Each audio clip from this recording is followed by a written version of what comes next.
Imam Sya'rani itu dalam Al-Minanul Kubra dia cerita, saya kata Imam Sya'rani, kalau makan lalu lupa kepada Allah saat makan itu, maka saya istighfar kepada Allah.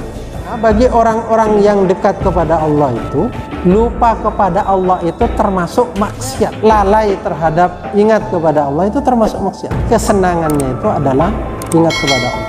Balim bin Muhammad ini mengatakan bahwa kalau ingin terbuka jalan kedekatan kepada Allah, itu adalah salah satu caranya adalah orang itu merasa senang ketika dia ingat kepada Allah. Caranya adalah ketika dia sedang melakukan kebaikan atau berzikir atau sholat misalnya, maka harus dilupakan sesuatu selain Allah. Selain Allah itu tidak diingat, dan itu harus dilatih secara terus-menerus. Nah, kalau itu dilatih secara terus-menerus, maka orang itu akan terbiasa mengingat.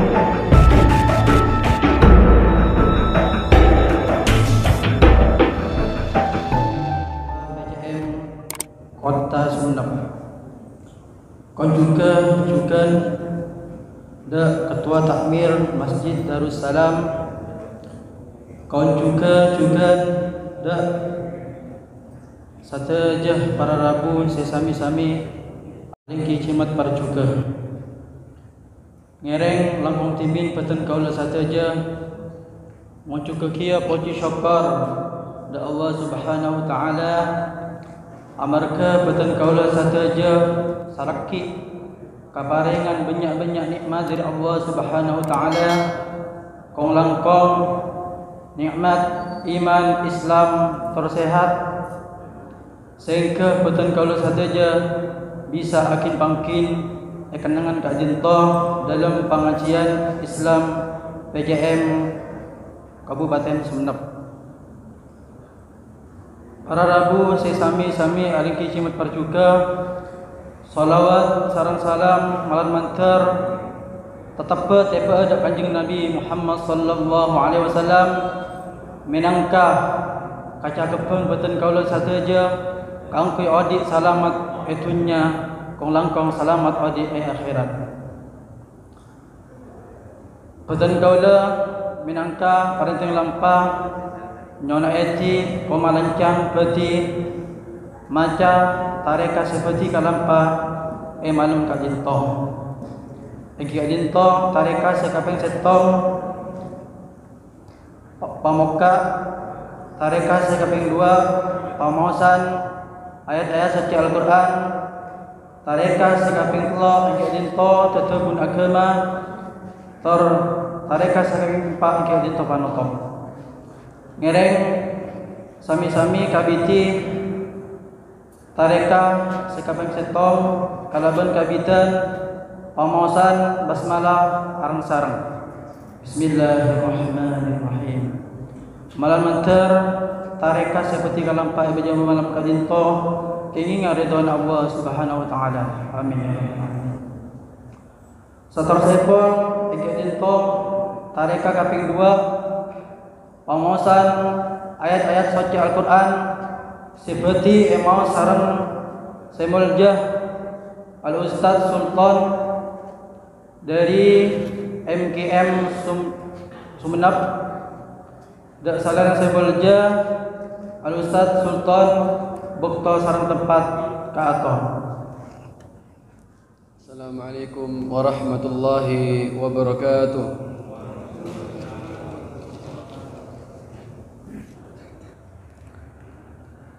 أعوذ بالله من الشيطان الرجيم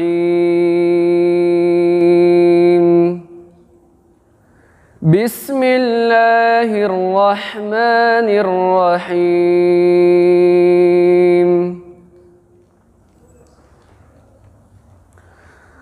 هو الذي أنزل عليك الكتاب منه آيات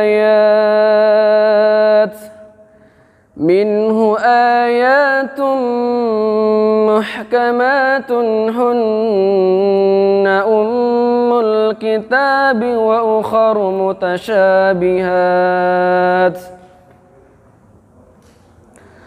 فأما الذين في قلوبهم زيغ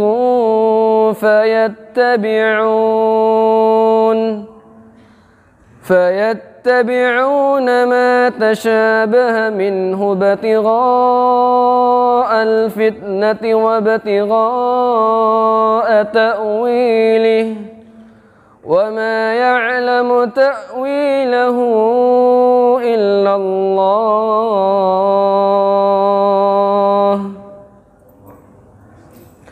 والراسخون في العلم يقولون آمنا به كل من عند ربنا وما يذكر إلا أولو الألباب ربنا لا تزغ قلوبنا بعد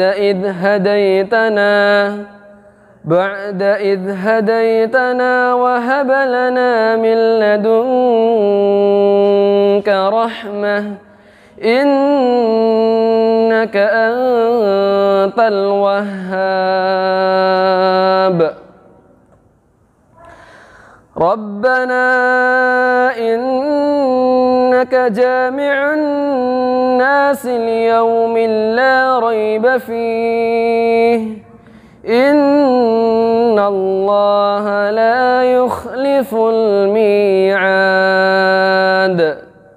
صدق الله العظيم السلام عليكم ورحمة الله وبركاته.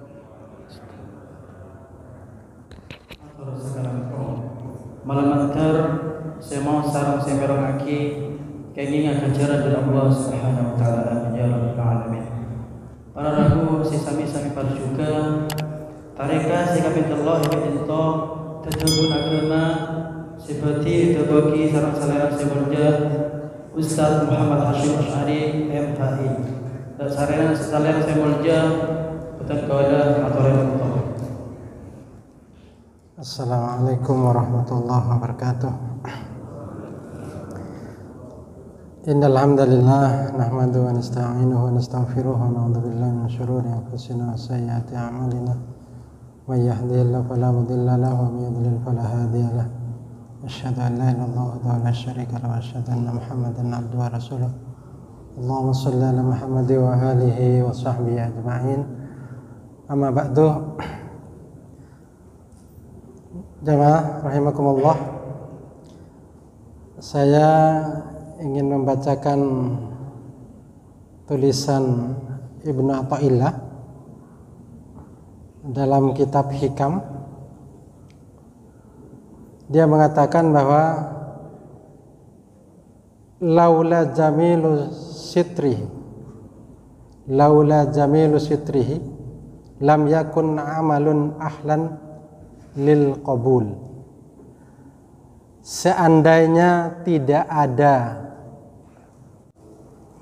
keindahan Allah untuk menutupi kekurangan seseorang, maka niscaya tidak ada amal yang layak untuk diterima.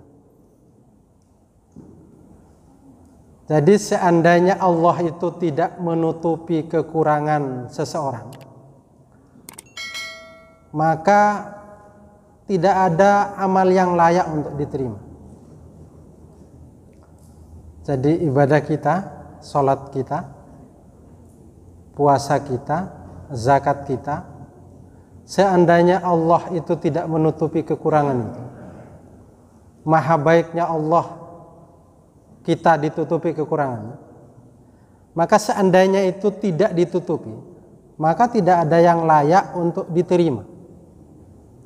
Kenapa? Huwa alladhi tatawaffaru fihi syurutul qabul wa wasirul ikhlas wa ghayatul hudur wa tabarri fihi minal hawli wal quwwah. Karena syarat amal itu diterima itu harus ada ikhlas. Jadi betul-betul ikhlas, murni ikhlas. Dikatakan ikhlas itu tidak karena siapa-siapa dan tidak karena apa-apa. Tidak punya kepentingan apa-apa, itu ikhlas. Jadi kita ibadah itu murni karena Allah, murni karena penghambaan diri kita kepada Allah. Itu ikhlas. Tapi kalau ada embel-embelnya, misalnya ada kepentingan biar saya masuk surga dan tidak masuk neraka, itu masih belum. Pada dasarnya itu secara hakikat belum. Tidak masuk dalam ikhlas yang sebenarnya, secara hakiki tidak. Sampean zakat misalnya, atau sedekah 10.000 dengan harapan mudah-mudahan Allah mengganti 100.000. Itu pada hakikatnya tidak masuk dalam ikhlas yang hakiki. Meskipun harapannya itu tetap kepada Allah. Nah, jadi tidak masuk ikhlas yang sebenarnya itu. Oleh karena itu ada sebuah kelompok namanya Al-Malamatiyah.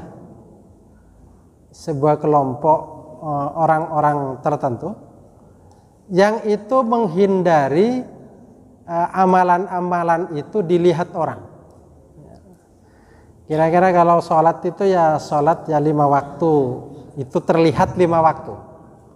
Tapi kalau tengah malam luar biasa sujudnya kepada Allah. Nah, kelompok ini namanya Malamatiyah.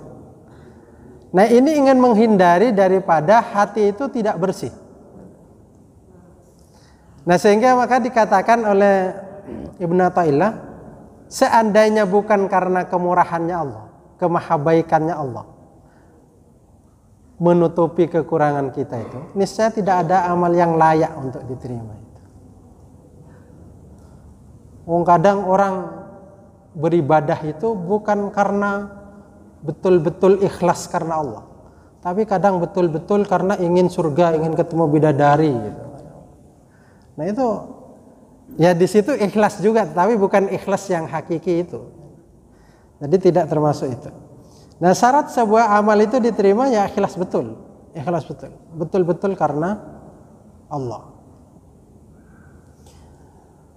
Nah, yang kedua adalah al-hudur. Jadi dia itu harus menghadirkan ingat kepada Allah. Ketika melakukan amal itu ya ingat. Ya ketika makan juga ya ingat Allah betul. Ingat betul kepada Allah. Kalau Imam Sya'rani itu dalam Al-Minanul Kubra dia cerita, saya kata Imam Sya'rani, kalau makan lalu lupa kepada Allah saat makan itu, maka saya istighfar kepada Allah. Istighfar betul kepada Allah.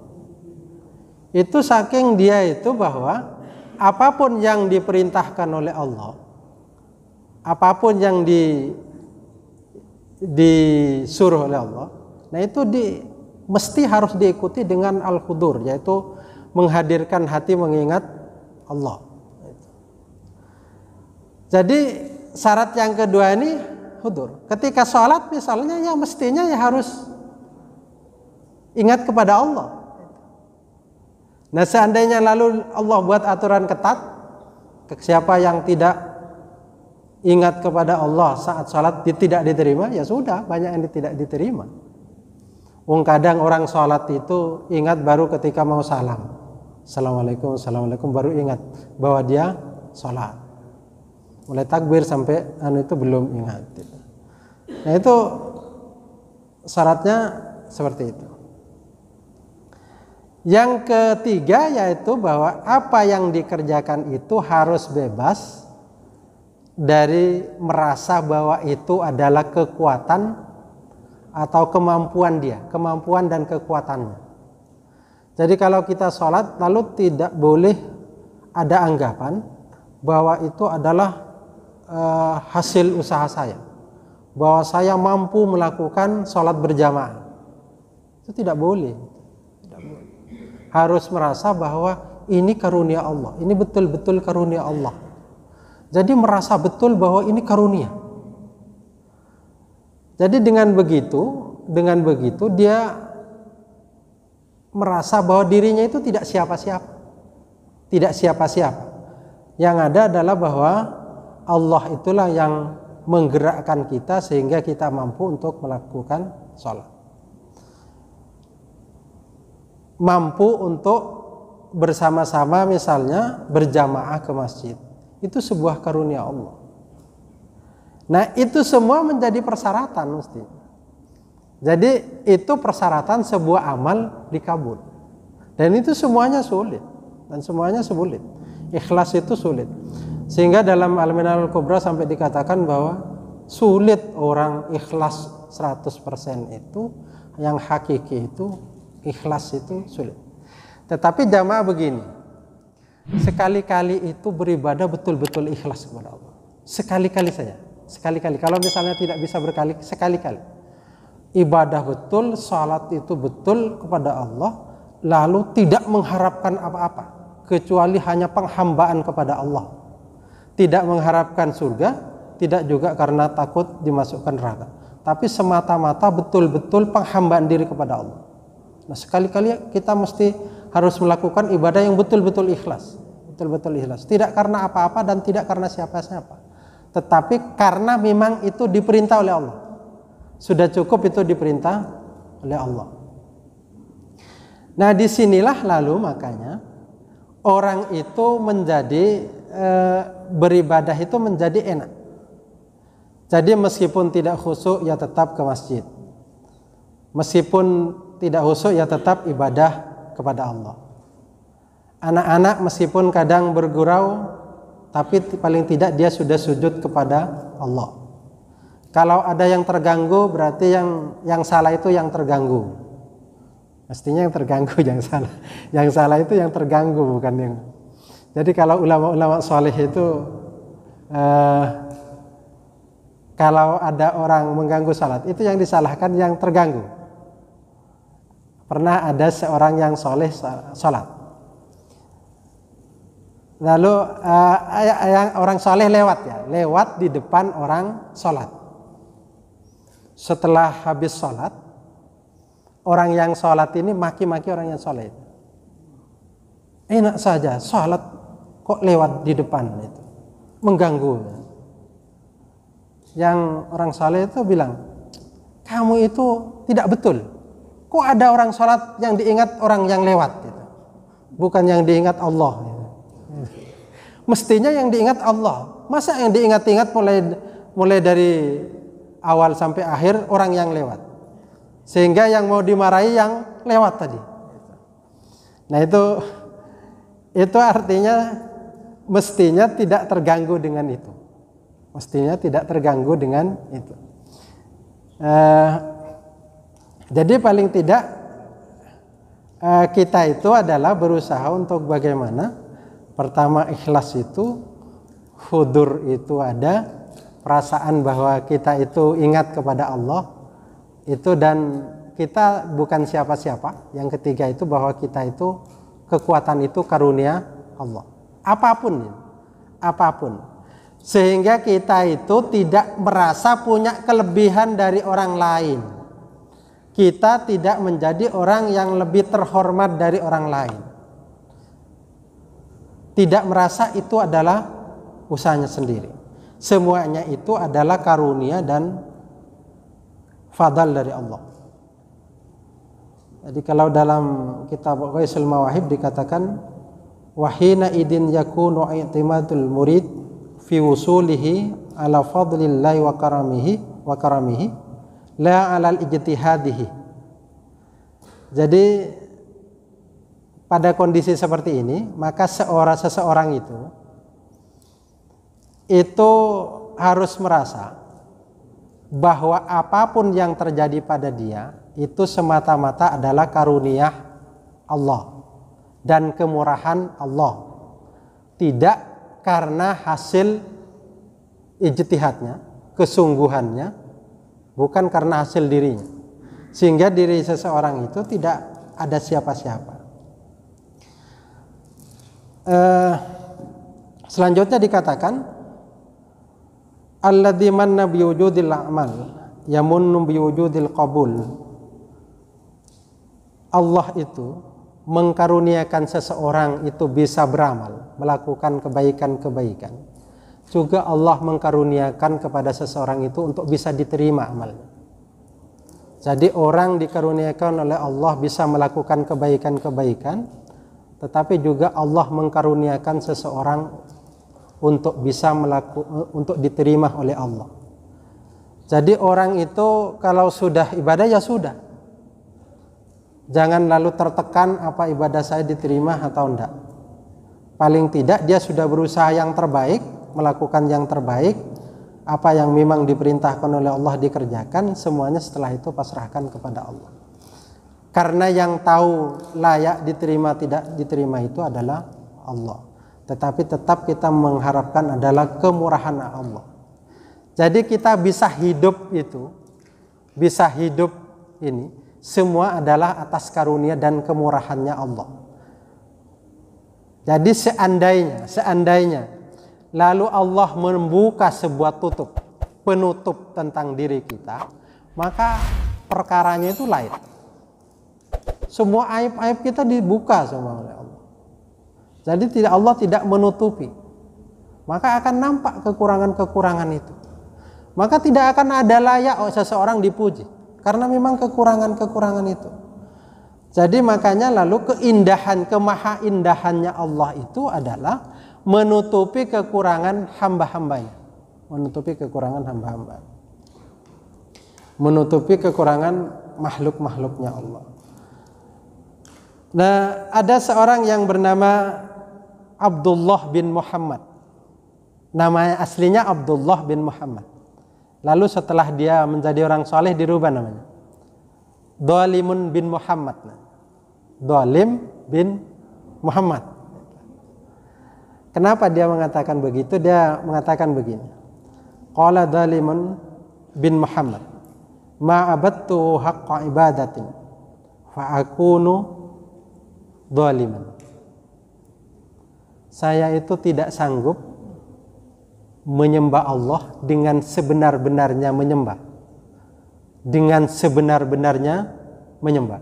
Saya tidak sanggup menghamba kepada Allah dengan sebenar-benarnya menghamba kepada Allah.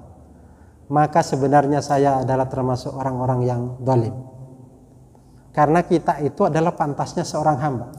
Tapi kadang kita tidak merasa sebagai seorang hamba. Contoh, kita itu kadang tidak. Ketika Allah memberikan cobaan, kita tidak terima. Kok Allah memberikan cobaan ini kepada saya, kok orang lain tidak?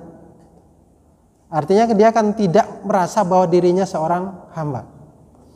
Yang kedua, orang lalu melakukan kebaikan-kebaikan mengharap sesuatu.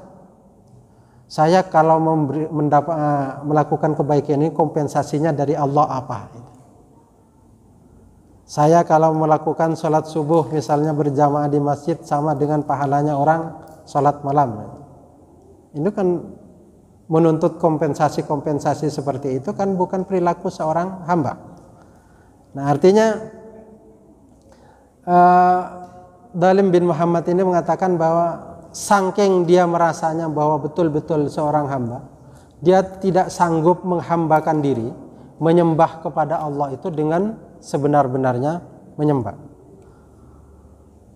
Nah, itu menunjukkan bahwa betapa Allah itu maha pemurah, betapa Allah itu maha baik. Sehingga kalau lalu ada yang mengatakan bahwa dengan kok bisa ada orang yang cuma melafadzkan la ilaha illallah itu bisa masuk surga? Bisa. Karena kalimat tauhid itu bisa menghapus dosa seseorang. Jadi kalau pas Allah ridha terhadap seseorang, selesai. Jadi kalau ada cerita memang ada seorang pelacur masuk surga karena menolong anjing yang diberi minum itu, masuk akal. Karena saat itu Allah ridha. Nah saat Allah ridha itu, maka semuanya menjadi selesai. Jadi apapun yang diridai Allah, disenangi oleh Allah, selesai. Nabi Adam melakukan dosa, Allah ridha terhadap Nabi Adam sehingga Nabi Adam lalu bertobat dan tobatnya diterima oleh Allah. Karena Nabi Adam ini disenangi oleh Allah, diterima. Tetapi lalu iblis itu melakukan dosa, tetapi sampai akhirnya pun dia tidak terampuni. tetap melakukan dosa-dosa itu. Jadi orang itu karena kemurahannya Allah. Nah makanya lalu kemurahan Allah itulah yang lalu menutupi kekurangan-kekurangan kita. Nah penutup itu ada dua, as-sitru ala qismaini. Penutup itu ada dua. Ada sitrun alal maksiyah, menutup dari perbuatan maksiat. Yang kedua adalah sitrun fiha, menutup di dalam perbuatan maksiat. Kalau yang pertama itu artinya dia itu memohon kepada Allah agar terlepas dari perbuatan maksiat, sehingga dia tidak menginginkan, mengharap bahwa dia tidak jatuh sebagai seorang hamba di hadapan Allah, karena menjaga dirinya dari memohon kepada Allah agar dijaga dari perbuatan maksiat. Yang kedua adalah yaitu mengharap bahwa Allah menutup dirinya di dalam perbuatan maksiat. Dia melakukan maksiat, setelah itu lalu dia memohon kepada Allah agar kemaksiatan itu tetap tertutupi, sehingga tidak nampak kepada makhluk, nampaknya kepada Allah, sehingga dia tidak malu di hadapan makhluk. Dia tidak malu di hadapan makhluk. Nah, orang yang pertama ini dia adalah bahwa dia mengharapkan bahwa dekat kepada Allah, sehingga permohonannya kepada Allah, ya Allah, tutupilah kami dari perbuatan maksiat, atau jauhkan kami dari perbuatan maksiat. Kalau yang kedua ini permohonannya adalah tutupilah perbuatan maksiat kami dari penglihatan makhluk-makhlukmu. Nah ini sama-sama menutup, sama-sama penutup, sama-sama meminta kepada Allah agar Allah menutup kekurangannya. Cuma bedanya kalau yang satu ini adalah kelompok orang-orang yang soleh, yaitu memohon kepada Allah agar dia dijauhkan dari perbuatan-perbuatan yang maksiat kepada Allah. Kalau yang kedua adalah orang umum, orang biasa yang lalu memohon kepada Allah, ya Allah, perbuatan maksiat saya itu jangan sampai engkau buka terhadap orang lain. Itu. Nah ini yang kedua ini adalah kelompok orang-orang yang lalu tidak ingin jatuh di hadapan manusia, padahal mungkin dia jatuh di hadapan Allah. Di hadapan Allah dia jatuh, tetapi di hadapan manusia dia tidak ingin jatuh. Nah orang-orang yang seperti ini adalah pikirannya adalah pikiran dia hanya ingin dilihat bersih di hadapan makhluk. Dia dikatakan khusyuk di hadapan makhluk, tetapi tidak di hadapan Allah. Nah, kalau yang pertama tadi atau yang kedua itu adalah orang-orang khas, yaitu orang yang lalu meminta kepada Allah agar dijauhkan dari perbuatan-perbuatan maksiat. Dan ini adalah menunjukkan bahwa dia itu begitu dekat kepada Allah. Artinya perbuatan maksiat kepada dia itu akan menjatuhkan dirinya, menjatuhkan kehambaan dirinya di hadapan Allah. Jadi kehambaannya seorang itu jatuh. Nah bagi orang-orang yang soleh itu kehambaan itu menjadi sangat penting. Karena kehambaan itulah yang menentukan seseorang itu dekat di sisi Allah apa enggak. Dekat di sisi Allah apa tidak. Nah orang yang sholat berjamaah tidak khusyuk tentu dapat kebaikan dari Allah, tetapi tidak dapat derajat. Jadi ada orang melakukan kebaikan itu kan dua. Ada orang melakukan kebaikan itu lil hasanat, dia akan mendapatkan kebaikan-kebaikan. Ada orang yang melakukan kebaikan itu lid darajat, dia mendapatkan derajat di sisi Allah, bertambah kedekatannya kepada Allah. Begini, jadi ada orang yang sholat itu tidak khusyuk, itu tetap dapat kebaikan-kebaikan dari Allah. tetap dapat pahala, tetap dapat macam-macam itu. Ada orang yang lalu ibadahnya khusyuk. Nah, itu orang akan mendapatkan derajat, artinya kedekatan kepada Allah. Semakin dia khusyuk, semakin dekat kepada Allah. Semakin dia khusyuk, semakin dekat kepada Allah. Sehingga suatu saat dia kesenangannya itu ya ingat kepada Allah. Karena jamaah, bagi orang-orang yang dekat kepada Allah itu, lupa kepada Allah itu termasuk maksiat. Termasuk maksiat. Artinya lalai terhadap ingat kepada Allah itu termasuk maksiat, saking dekatnya kepada Allah. Sehingga ingatannya itu adalah, kesenangannya itu adalah ingat kepada Allah. Sehingga Dhalim bin Muhammad ini mengatakan bahwa kalau ingin terbuka jalan kedekatan kepada Allah, itu adalah salah satu caranya adalah orang itu merasa senang ketika dia ingat kepada Allah. Ketika ingat kepada Allah senang. Caranya adalah ketika dia sedang melakukan kebaikan atau berzikir atau sholat misalnya, maka harus dilupakan sesuatu selain Allah. Selain Allah itu tidak diingat. Selain Allah tidak diingat. Dan itu harus dilatih secara terus-menerus. Nah, kalau itu dilatih secara terus-menerus, maka orang itu akan terbiasa mengingat Allah. Akan terbiasa mengingat Allah. Jadi kayak orang ikhlas misalnya, ikhlas. Sekali-kali melakukan keikhlasan yang hakiki, yang luar biasa. Dia melakukan kebaikan murni betul. Murni betul itu karena Allah. Tidak karena apa-apa. Baik apa-apa itu kepentingan dunia atau kepentingan akhirat. Nah, kalau orang bersedekah itu ingin dapat rezeki yang lebih banyak, itu namanya ada kepentingan dunia. Tetapi kalau ada orang bersedekah itu ingin masuk surga, itu namanya kepentingan akhirat. Tetapi kalau ada orang yang melakukan sedekah itu hanya semata-mata karena saya diperintah oleh Allah, karena Allah itu Tuhan, saya ini abdun sebagai seorang hamba, maka saya layak, pantasnya itu adalah mengikuti apa yang diperintahkan oleh Allah karena saya seorang hamba. Itu saja kepentingan. Tidak punya kepentingan apa-apa karena saya itu hamba. Nah, ini yang lalu derajatnya yang tinggi itu. Artinya betul-betul dia betul-betul murni ikhlas. Betul-betul murni ikhlas. Jadi tidak mengharapkan sesuatu apapun. Apapun itu dia lakukan semata-mata adalah karena Allah. Nah orang katanya Ibnu Athaillah, anta ilahilmihi idza ata'taha ahwaju minka ilaihi idza asaitahu. Ketika kamu melakukan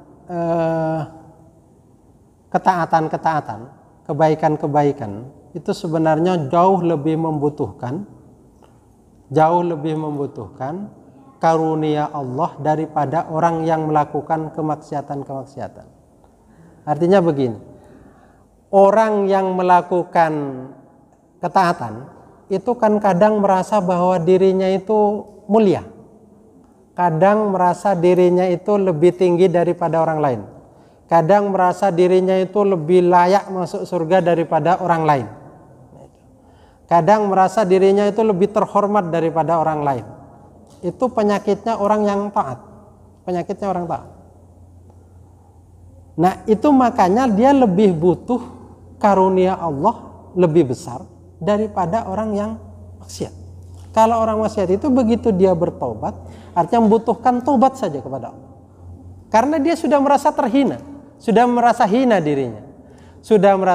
dirinya, dan dia hanya butuh bertobat saja kepada Allah. Bertobat. Tapi kalau gangguan orang yang taat itu adalah dia merasa lebih baik daripada orang lain. Dirinya itu lebih baik daripada orang lain. Dan ini penyakit. Jadi merasa doanya lebih dikabul daripada orang lain. Merasa bahwa saya layak untuk dihormati karena saya orang yang selalu beribadah. Nah, itu penyakitnya. Nah, ini penyakit yang lalu mengakibatkan seseorang itu sombong dengan ibadah-ibadahnya kepada Allah. Maka dalam kondisi seperti ini adalah orang yang seperti ini artinya dalam kondisi ketaatan-ketaatan itu butuh terhadap kemurahannya Allah untuk menutupi kekurangan-kekurangan itu. Itulah katanya Abu Yazid Al-Bustami dikatakan, dia mengatakan begini, wa kana idza shallah istaghfara thalathan ta'liman lil ummah fi syuhudi taksir wa illa fala istaghfara min ta'atin wala dzambin alal mukhtari sallallahu alaihi wasallam. Itulah kenapa Rasulullah itu apabila telah selesai sholat itu kan beristighfar 3 kali habis sholat, habis melakukan ketaatan, habis melakukan kebaikan, istighfar 3 kali. Itu untuk mengajari umat agar di dalam menyaksikan, agar dia menyaksikan bahwa tidak ada ibadah yang sempurna, bahwa ibadahnya itu tidak sempurna. Oleh karena itu kekurangannya itu dia istighfar kepada Allah, istighfar kepada Allah. Jadi Nabi saja melakukan istighfar dan itu diajarkan kepada umat. Artinya orang yang melakukan ketaatan-ketaatan itu sering tergoda merasa bahwa dialah yang terbaik. Siapapun itu. Orang yang berilmu ya begitu juga. Orang yang ahli qiraat ya begitu juga. Kadang menyalahkan qiraat ini salah, qiraat ini benar. Kadang juga ahli fikih juga ya begitu. Jadi fikih ini benar, fikih itu salah. Kadang ya begitu. Nah itu yang penyakit-penyakitnya, merasa bahwa dirinya lah yang paling hebat. Nah ketaatan-ketaatan itu tetap butuh istighfar kepada Allah. Jadi yang perlu kita garis bawahi adalah semua itu adalah karena kebaikan, kita hidup karena kebaikan, karena kemurahannya Allah. Tidak ada yang sempurna. Karena tidak ada yang sempurna, jangan merasa sempurna. Jangan merasa sempurna. Dan orang yang merasa sempurna itu justru jatuhnya was-was. Was-was. Jadi merasa, ada orang was-was itu begini. Masjid, kalau dia tidak tahu bagaimana dibangun masjid, dia tidak mau sholat di situ. Pernah saya tanya, kenapa begitu? Karena begini katanya. Masjid itu kan belum tentu, bisa saja itu dibuat lolonya itu dibuat campur kencing, lolonya itu campur ngenge misalnya, sampai dideteksi seperti itu, yang bulat-bulat seperti itu loh. Nah orang seperti ini sehingga dia tidak sholat kalau dia tidak tahu masjid itu dibangun bagaimana. Jadi maunya dia sholat di rumahnya. Keramik katanya, keramik itu dibuat oleh siapa? Jangan-jangan orang yang membuat itu dicampur-campur dengan barang-barang najis itu. Nah, belum bicara yang haram itu, baru bicara yang najis-najis itu. Nah ini jatuhnya orang yang maunya itu sempurna, tidak ada yang sempurna. Coba kalau kita belajar fikih, itu kan kalau air 2 kula, kalau madzhab Syafi'i, kalau kemasukan najis, itu selama tidak berubah, itu kan suci, Mas. Suci mensucikan. Tapi sebenarnya kan di situ ada najis. Secara aini, secara kebendaan, dia di situ ada najis. Tapi secara hukum dia dihukumi sebagai suci dan mensucikan. Nah itu maka tidak ada yang sempurna. Mani itu suci menurut madzhab Syafi'i. Padahal lewatnya dengan kencing ya sama-sama lewat di situ. Kencing lewat di situ, ya mani lewat di situ. Mestinya kan rumusannya najis gitu. Nah itu tapi kan tidak begitu, tetap dihukumi bahwa mani itu suci.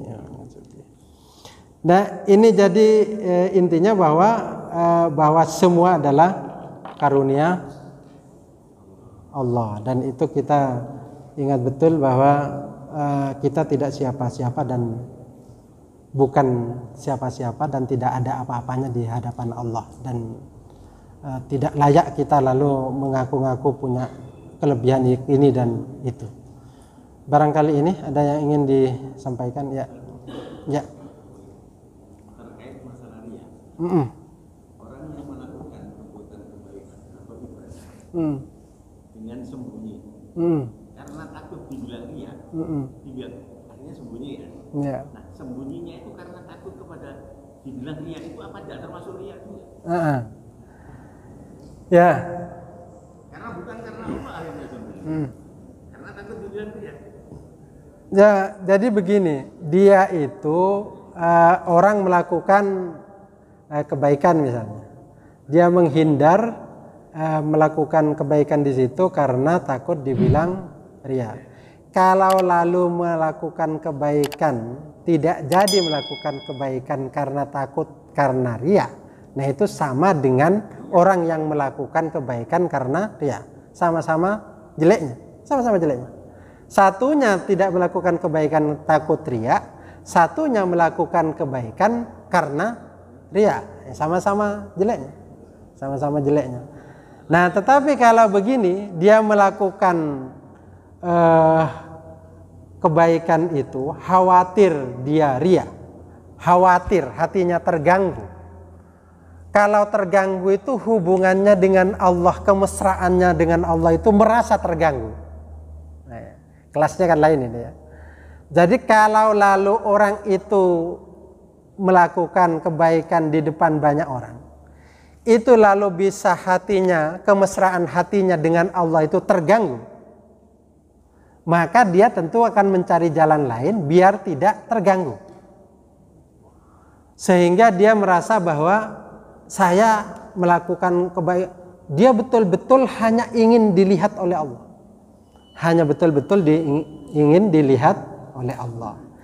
Tetapi jamaah, kadang-kadang begini.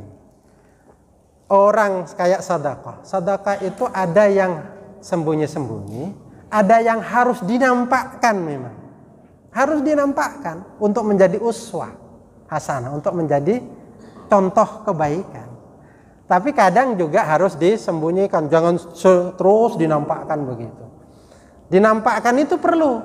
Misalnya kalau ada uang 100, misalnya 50.000 dinampakkan, 50.000 sembunyi-sembunyi misalnya. Asalkan hatinya tidak terganggu ya. Kalau terganggu ya berdoa saja kepada Allah ya.